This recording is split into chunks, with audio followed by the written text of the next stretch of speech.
मेरे प्यारे बच्चों, आज एक नया चैप्टर हम लोगों का शुरू हो रहा है ना। इससे पहले वाला चैप्टर था आप लोगों का दशमलव पद्धति, जो कि आप लोगों का हमने मिलकर खत्म किया। और आज जो हम लोगों का चैप्टर है उसका नाम है, जो आप लोगों के बुक में नाम है उसका, वही लिख रहा हूं, आंकड़ों का प्रयोग। आंकड़ों का प्रयोग,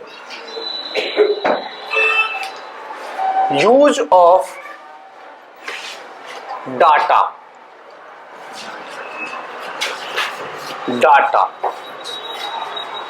तो अब ध्यान से मेरी बात को सुनना। आज का क्लास ये पूरे के पूरे चैप्टर में बहुत इंपॉर्टेंट क्लास होने वाला। आज का क्लास जो अच्छे से सीख लिया उसको इस चैप्टर में कहीं भी कोई दिक्कत नहीं होगा। और आज का क्लास में जरा सा भी ध्यान इधर उधर भटकाए, ठीक है, क्लास में मैं पढ़ा रहा होऊंगा, तभी सोचने लगोगे कि मम्मी आज क्या खाना बनाई होगी, तब तो फिर बुरा हाल हो जाएगा इस चैप्टर में। और ये चैप्टर बहुत इंपॉर्टेंट चैप्टर है, पूरे लाइफ काम आएगा ये चैप्टर, पूरे लाइफ। चाहे आप जो भी सब्जेक्ट पढ़ें, पूरे लाइफ काम आएगा। अब ध्यान से सुनो। आंकड़ा, आंकड़ा का ही प्लूरल यानी बहुवचन होता है आंकड़ों। तो आंकड़ा मेन वर्ड है, आंकड़ा, और इसी के बारे में जानना है और इसी का यूज करना है इस चैप्टर में। आंकड़ा का मतलब होता है इंग्लिश में डाटा, ठीक है, ठीक है ना। देखो, तुम्हारे स्कूल में हर साल एग्जाम होता है ना। स्कूल में हर साल एग्जाम होता है, छमाही होता है, वार्षिक होता है ना, हाफ ईयरली और एनुअल, दोनों एग्जाम होता है। दोनों एग्जाम के बाद आपको इस तरह का कुछ मिलता है।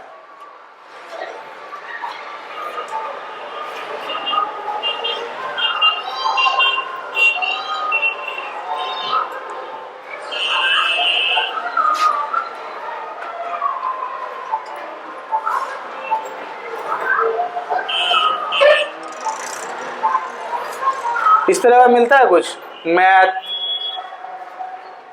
25 नंबर, साइंस 15 नंबर, ऐसा मिलता है।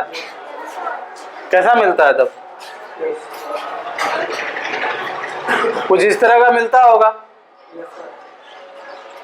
किसी किसी को वो पहले वाला भी मिलता है, सोशल साइंस, कुछ ना कुछ इस तरह का रहता है। हिंदी रहता है ना, बोलो ना।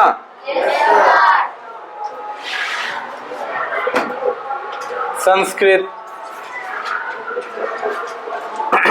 60, कुछ भी इस तरह का रहता है। लास्ट में फिर रहता है टोटल, और फिर तब ये जोड़ा हुआ रहता है, ठीक है। कोई दिक्कत है? इस तरह से जो आपको मिलता है, इसमें देखो कुछ कुछ संख्या है जो आपको जानकारी के रूप में मिलता है कि आपका प्रदर्शन उस सब्जेक्ट में कैसा था। अगर कोई पूछेगा आपके टीचर से या आपके गार्जियन से कि लड़का मैथ में कैसा है या ये लड़की मैथ में कैसी है, तो टीचर क्या बोलेगा? ठीक है, औसत है, बहुत खराब है। लेकिन उसमें सही से पता नहीं चलता है ठीक मतलब कितना ठीक। अरे ये बात समझ। लेकिन जब ये तय हो जाता है कि अच्छा 100 में से 75 नंबर आता है, तो क्या होता है कि जानकारी थोड़ा सा और अच्छा बन जाता है। संख्या के आ जाने से जानकारी क्लियर हो जाता है। कुछ जानकारी बिना संख्या का क्लियर नहीं होता है। मान लो कि इलेक्शन हुआ दो जगह, दो कैंडिडेट के बीच में, दो उम्मीदवार के बीच में चुनाव हुआ, ठीक है। तो पहला उम्मीदवार दूसरे उम्मीदवार से हार गया मान लो। तो पहला उम्मीदवार गया चुनाव आयोग के पास कि हम क्यों हार गए, वो क्यों जीत गया। तो चुनाव आयोग बोला कि तुमको ना उससे कुछ वोट कम आया था। तो फिर वो उम्मीदवार आ तो गया घर पे, लेकिन उसको संतुष्टि नहीं हुआ मन में। कम आया था, कितना कम आया था। लेकिन अगर वहीं कह देता चुनाव आयोग उसको कि देखो उसको आया था 1000 वोट, तुमको आया 800 वोट, तुमको 200 वोट कम आया उससे, ठीक है ना। तो फिर ये घर आकर सोचता तब कि 200 वोट कैसे कम आया, कौन सा टोला होगा जो हमको वोट नहीं दिया, उस टोला में जाकर के अब अगले बार से अच्छे से पैर हाथ जोड़ेंगे, अच्छा वादा करेंगे, उस टोला के लोगों को मुसीबत आने पर मदद करेंगे। ये सब चीज़ वो सोचेगा, जो नेता लोग होता है ऐसे ही सोचता है, ठीक है। समझ में आ रही है बात? क्या समझे बात? कि कई बार जानकारी को इस तरह से सारणीबद्ध किया जाता है। सारणी मतलब लिस्ट। जानकारी मार्कशीट में क्या दिया गया है? आपको आपके सब्जेक्ट के प्रदर्शन का जानकारी दिया गया है। नहीं, देख लो बगल में कितना हल्ला करता है ये लोग, बहुत हल्ला करता है। इलेक्शन में खड़ा हो या लोग सब बहुत बदमाश है ये लोग। नहीं, घर घर जाकर के वोट नहीं मांगता है, बच्चों को तंग करता है लाउड स्पीकर चला चला के। चलो ठीक है, अब जैसा भी है यही जीना है, यही सहना है, इसी को बदलना भी है पढ़ लिख करके, है ना।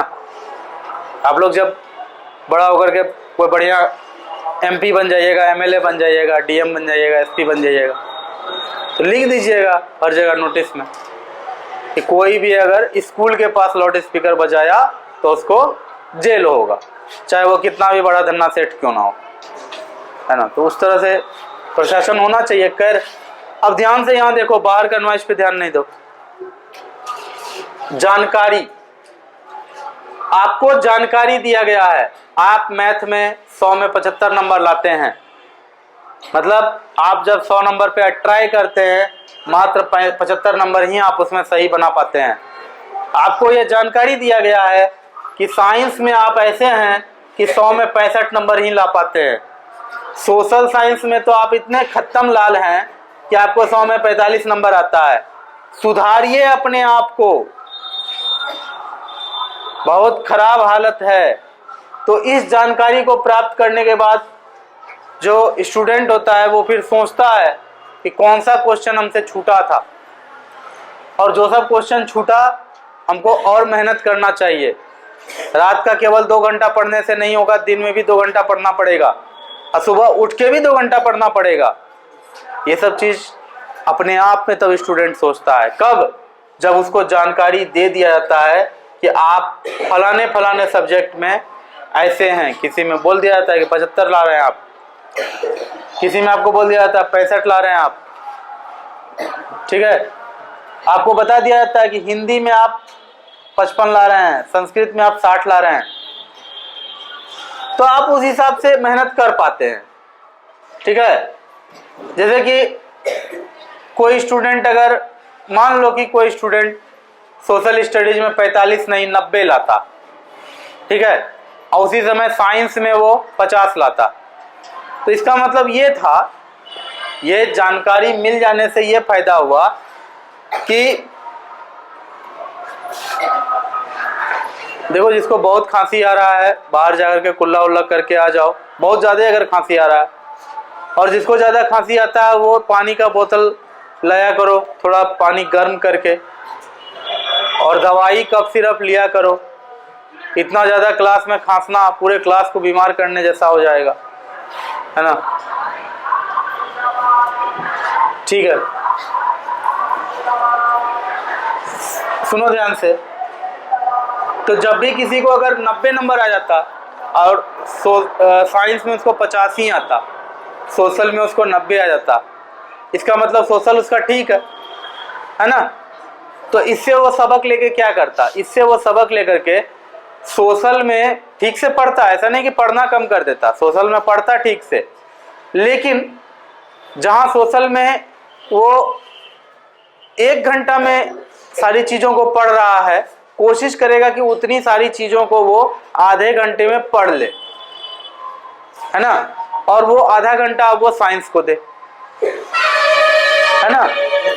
तो ऐसा कब कर पाएगा कोई भी स्टूडेंट? देखो, किसी भी स्टूडेंट को ये विश्वास हो जाना कि हम बहुत अच्छे हो गए हैं, ये जीवन में कभी नहीं हो सकता है। कोई भी स्टूडेंट दिल पे हाथ रख के ईमानदारी से ये बात नहीं कह सकता है कि मैं साइंस में सबसे अच्छा हूँ, मुझे साइंस में और पढ़ने की कोई ज़रूरत नहीं है। जो अच्छा स्टूडेंट होगा, जो सच में पढ़ने वाला होगा, जो जिसने पढ़ा होगा, वो समझेगा कि वो कुछ नहीं जानता है, वो और ज़्यादा पढ़ने की कोशिश करेगा। तो उसमें अंदाज़ा नहीं लग पाता है तब कि कौन सब्जेक्ट में कितना ज़्यादा पढ़े। हर सब्जेक्ट में लगता है कि कम ही जान रहे हैं। तो एग्ज़ाम होता है इसके लिए।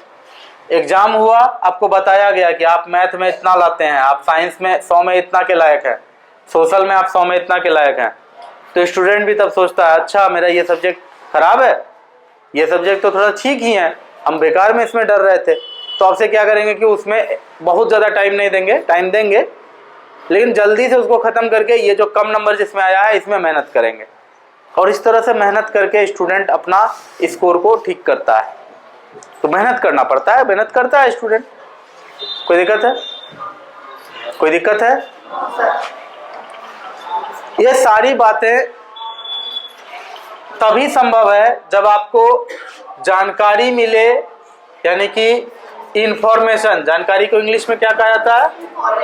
इंफॉर्मेशन। सारी जानकारी आपको मिले कि आपने एग्जाम में क्या बनाया, ठीक है, किस सब्जेक्ट में कितना मार्क्स आपने लाया, और वो सारी जानकारी सारणीबद्ध हो। सारणीबद्ध हो यानी कि लिस्टिंग में हो, ठीक है। अगर मान लो तुमको एक मार्कशीट मिले बड़ा सा चिट्ठी के रूप में, ठीक है, और उसमें लिखा हुआ रहे कि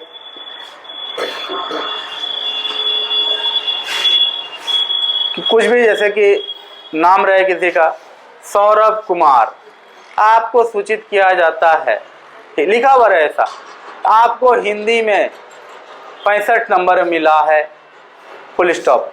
आपको सोशल स्टडीज में 55 नंबर मिला है, फुल स्टॉप।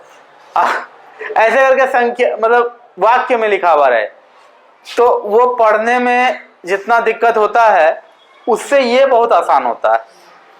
नहीं, ऐसा थोड़ा ना है कि वो नहीं लिखेगा कि आपको कितना मिला है, तो यहाँ मैथ के सामने इतना लिखा हुआ है तो ना समझेंगे कि मैथ में इतना मिला है। ये वाक्य में लिखना जरूरी है कि मैथ में 75 नंबर मिला है, साइंस में 65 नंबर मिला है। वो जो भाषा में उतना उतना लिख रहा है उसकी कोई जरूरत नहीं है, लिस्ट में मिल जाए वही ठीक है। तो यही याद रखना, अगर पूरा भाषा में लिखेंगे कोई भी बात को, पूरा वाक्य लिख लिख करके, सौरभ कुमार आपको गणित में 75 नंबर मिला है, फुल स्टॉप। फिर आपको हिंदी में 60 नंबर मिला है, फुल स्टॉप। ऐसे फुल स्टॉप करके बड़ा सा पैराग्राफ लिख करके आपको दिया जाए, तो क्या उसको सारणी कहेंगे? तो उसको सारणी नहीं कहेंगे। आओ, कौन है? क्या हुआ? तो उसको सारणीबद्ध कहेंगे वो पैराग्राफ को? नहीं, उसको क्या कहेंगे? उसको पैराग्राफ कहेंगे। सारणीबद्ध कोई भी चीज किसको मानेंगे? जब वो इस तरह से एक लिस्ट में हो, ठीक है, इस तरह से उसका बॉक्स बना हुआ हो, एक बॉक्स में जो मुद्दा है, वो जो भी केस है वो लिखा रहे, उससे रिलेटेड जो संख्या है उसके सामने लिखा रहे। तो इस तरह से जो एक बनता है कागज, उसको क्या कहते हैं? लिस्ट कहते हैं। नहीं? तो जानकारी हो और वो लिस्टेड हो, और लिस्टेड किस में हो? नंबर्स में हो, संख्या में हो। नंबर किस में लिस्टेड हो? संख्या में हो, तो इसी नंबर को, जब ऐसा हो तो इसी नंबर को कहा जाता है आंकड़ा। क्या कहा जाता है? आंकड़ा, डाटा।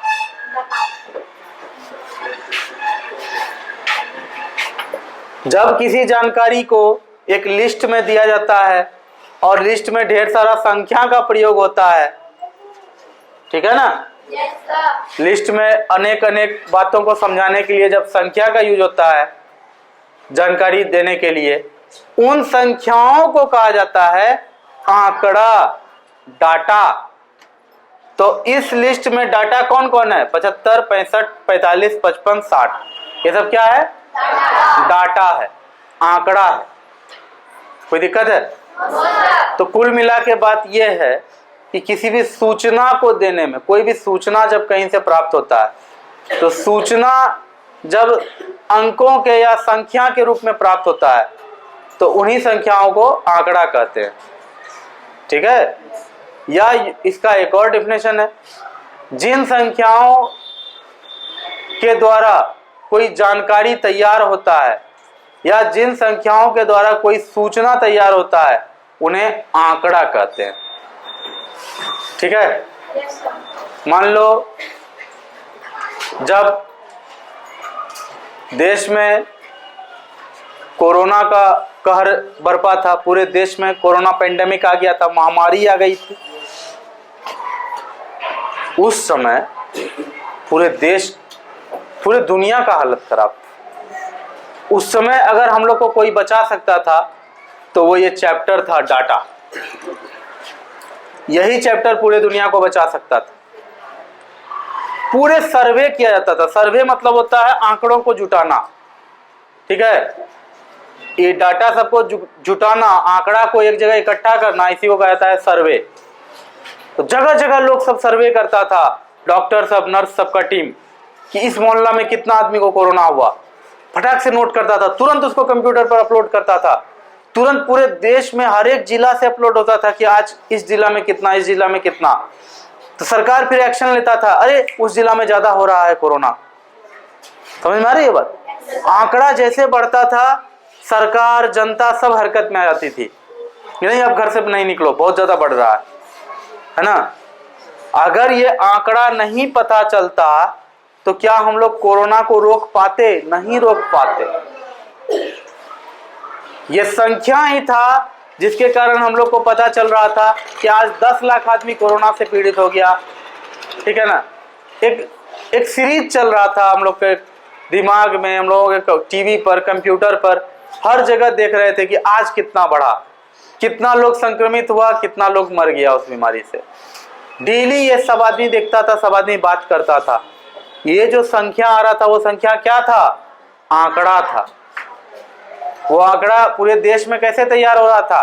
तो हर मोहल्ला में कोई ना कोई नर्स काम कर रही थी, हर मोहल्ला में कोई ना कोई देख रहा था कि किसको किसको कोरोना हुआ है ना? उसके लिए टेस्ट किट लेकर के हर चौराहे पे बैठा हुआ था कुछ लोग, है ना, जिसको कोरोना वॉरियर्स का नाम दिया गया। वॉरियर मतलब होता है योद्धा, जिसने कोरोना के खिलाफ युद्ध किया उसको कहा जाता है कोरोना वॉरियर्स। वो लोग जहां तहां बैठे रहते थे, चौक पर, चौराहे पर, कुछ टेस्ट किट लेकर के, कि जल्दी से सब लोगों का टेस्ट करें, टेस्ट करके जिसको भी हुआ है उसको कहीं क्वारंटाइन करें, ठीक है ना? और जहां जिस रफ्तार में कोरोना का कहर बढ़ रहा है वहां उसी हिसाब से डॉक्टर भेजा जाए, ठीक है? अब मान लो कि सरकार को पता ही नहीं रहेगा कि किस शहर में कोरोना कितना स्पीड से बढ़ रहा है, वो तो हर शहर में बराबर डॉक्टर भेजेगा। हर शहर में 10 डॉक्टर भेज दिया, अब पता चला एक शहर में उतना कोरोना बढ़ ही नहीं रहा है और दूसरे शहर में कोरोना का रफ्तार बहुत तेज है, तो फिर वहां तो डॉक्टर बहुत कम पड़ जाएगा ना।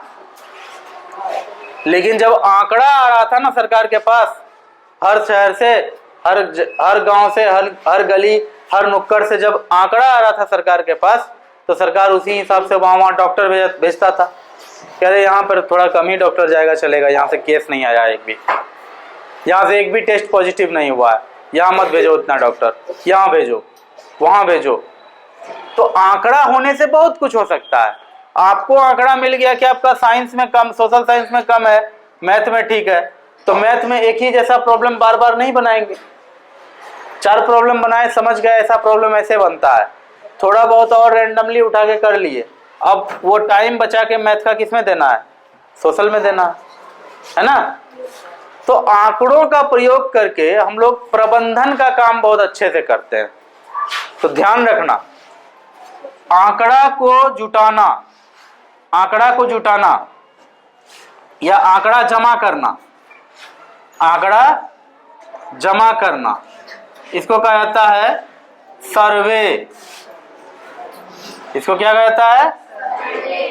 सर्वे। हिंदी में कहा जाता है सर्वेक्षण, इंग्लिश में कहा जाता है SURVEY, सर्वे। कोई दिक्कत है? आंकड़ा, जैसे कि हर गली में उस समय नर्स लोग थी, हर गली में कुछ ना कुछ हेल्थ वर्कर था, कोरोना वॉरियर्स था, वो लोग पता करता था किसको किसको कोरोना हुआ। जिसको भी हुआ उसको पकड़ करके ले जाकर क्वारंटाइन सेंटर में रखा जाता था, और वो संख्या तुरंत डिस्ट्रिक्ट के इंटरनेट पोर्टल पर डाल दिया जाता था, और देश का सारा डिस्ट्रिक्ट आपस में जुड़ा हुआ था। एक डिस्ट्रिक्ट डाला, दूसरा डाला, सबका जोड़ करके पूरे देश का पता चल जाता था कि पूरे देश में कितना आदमी को कोरोना हुआ है।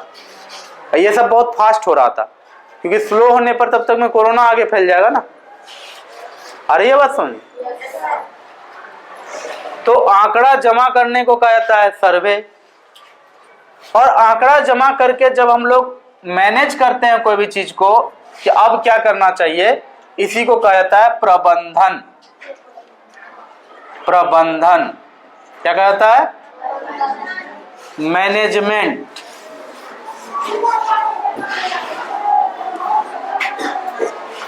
अब ध्यान से फिर से सुन लो कि कहीं भी कोई सूचना या जानकारी हम लोगों को सूचीबद्ध या सारणीबद्ध करके मिले और उसमें संख्या का प्रयोग हो, तो वे संख्याएं अपने आप में क्या कहलाती है? आंकड़ा कहलाती है। आंकड़ा कोई ना कोई पहले जमा करता है, तो आंकड़ा जमा करने की प्रक्रिया को कहा जाता है सर्वे। आंकड़ा एक बार जमा हो जाए तो उससे फिर हम लोग उस आंकड़े के जानकारी के आधार पर हम लोग अपना कुछ स्टेप उठाते हैं। जो भी स्टेप उठाते हैं, जो भी काम करते हैं, उसको कहा जाता है मैनेजमेंट यानी प्रबंधन।